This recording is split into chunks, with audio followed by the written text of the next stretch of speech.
titre bi-hebdomadaire. Aussi dans le kiosque ce jour, c'est l'alternative. Et pour en parler, nous sommes avec le patron de ce journal, c'est Ferdinand Haïté. Ferdinand, bonjour. Bonjour, cher ami Frédéric. Alors, ce matin, vous abordez un sujet un petit peu terrible. Hein?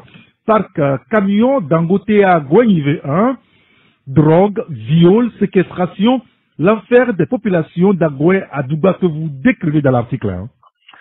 Oui, nous avons fait une incursion dans ce quartier-là, le quartier Agoué à Douba, et à la demande des riverains qui n'en peuvent plus, qui vivent un enfer total, un enfer indescriptible depuis plusieurs mois, voire même plus d'une année.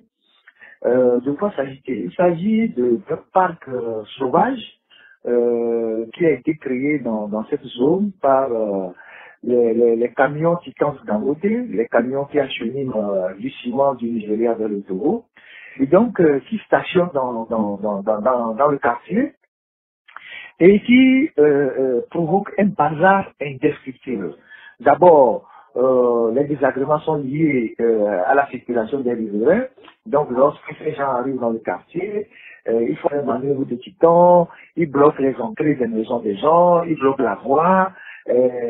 Les riverains, lorsqu'ils retournent à la maison, ne peuvent pas rentrer chez eux. Parfois, il faut passer des heures à aller chercher le chauffeur qui a garé la voiture. Parfois, le chauffeur à côté dit que c'est pas lui. Ensuite, en dehors de cela, il y a les cas de viol. Et c'est là où c'est extrêmement grave et que les autorités doivent réagir. C'est les chauffeurs venus du Nigeria et qui fument la drogue, le cannabis et la marijuana dans le quartier là-bas.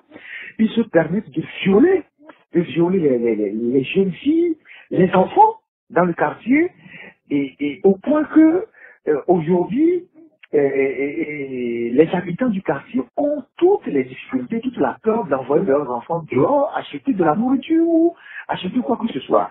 Ils séquestrent les enfants dans les camions, ils violent les enfants, et après ils disparaissent dans la nature. Et le phénomène est récurrent, permanent, tout le temps.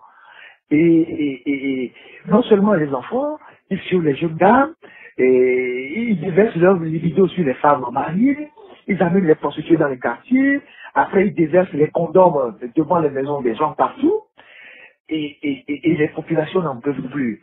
Et il n'y a pas que cela. Et ils font des besoins dans les sachets, ils urinent devant les maisons des gens, ils balancent les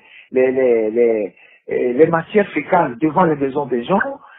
Et il y a tellement de choses qui se passent dans ce quartier. Ils font venir du Nigeria, du gasoil qu'ils mettent dans les titans, qui viennent vendre dans le quartier. Ils font des transactions de gasoil dans le quartier, au vu et au su de tout le monde. Les gens viennent se ravitailler. Finalement, c'est une zone de non-droit que ces gars du Nigeria, que nous appelons l'arrestation des bandits de Grand Chemin, parce que nous sommes allés dans le quartier. Nous avons recueilli des témoignages. Nous avons recueilli des témoignages de viols sur des enfants, des témoignages de viols sur les domestiques des gens, des agressions sexuelles dans le quartier.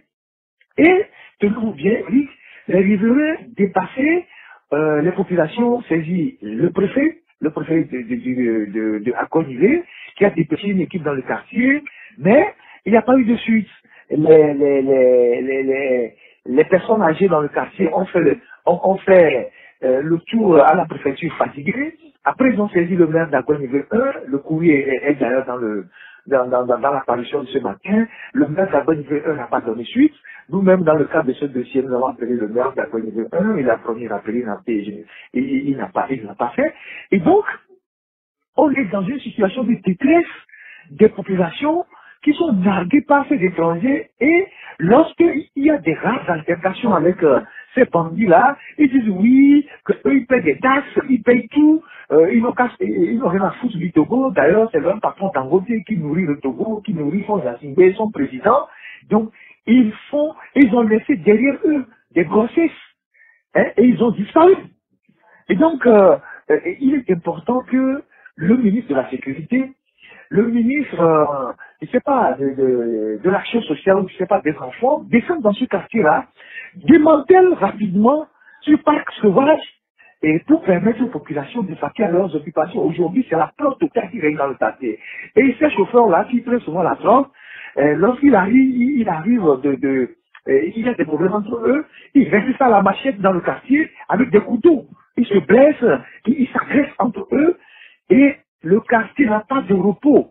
Du matin jusqu'au soir, les manœuvres de titans, les klaxons, le fait de bloquer les quartiers et de bloquer l'ensemble des quartiers a fait qu'aujourd'hui, les populations n'en peuvent plus et lancent un cri de détresse aux autorités, hein, parce qu'ils ont touché les autorités municipales et préfectorales qui n'ont pas réagi aujourd'hui.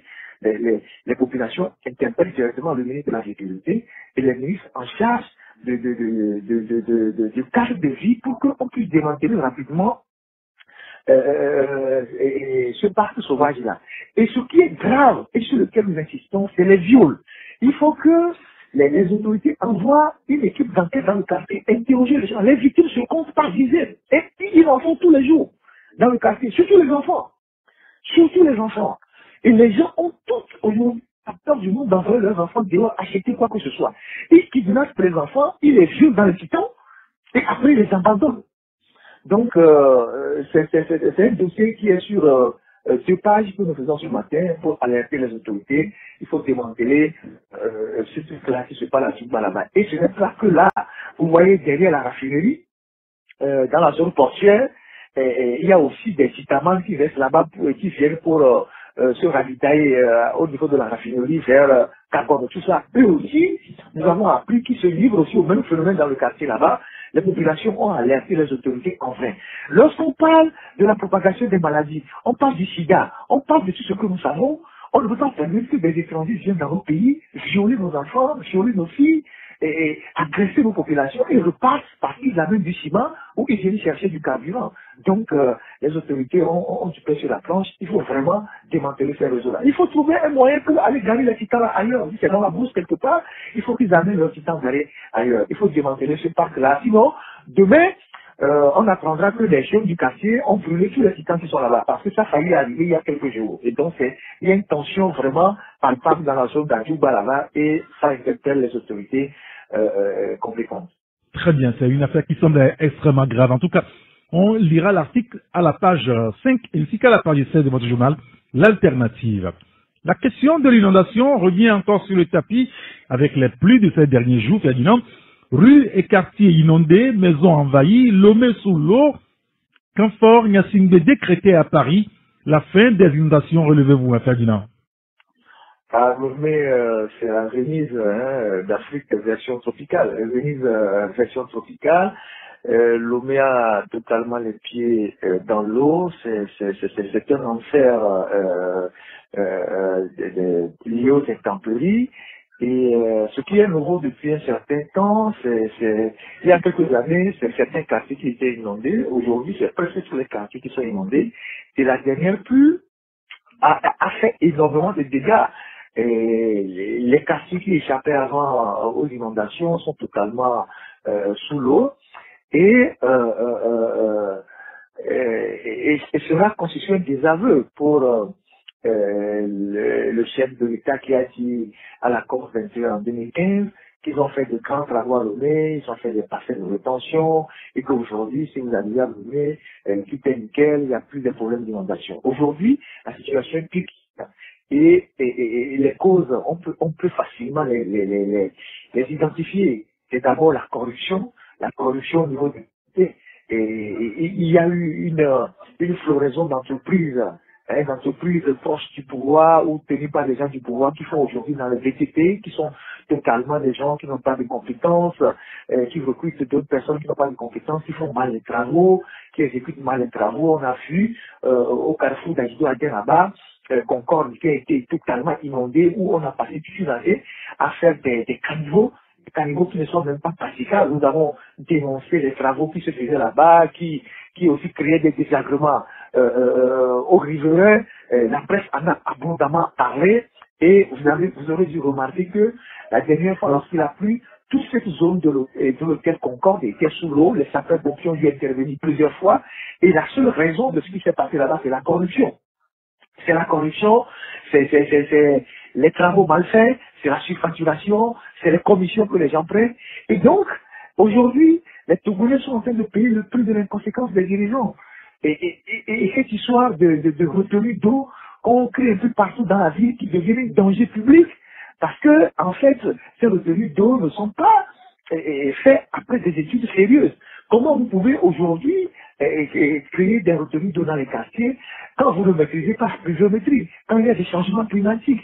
Vous n'associez pas les experts, les météorologues, les géographes, les hydrologues, les hydrauliciens qui vont analyser des statistiques sur plusieurs années avant d'imaginer la quantité d'eau que les retenues peuvent contenir. Vous voyez, toutes les retenues de Lomé, elles sont débordées, elles sont devenues des sources de danger public. Si ce n'est pas quelqu'un qui meurt noyé dedans, c'est lorsqu'il y a des pluies, les retenues débordent, les quartiers sont envahis, les gens quittent leur maison. Et je pense que il faut véritablement être sur ce patriotique. Il faut véritablement prendre le problème par les cornes pour pouvoir régler cette situation-là. Et le pire, c'est nos marchés. C'est nos marchés.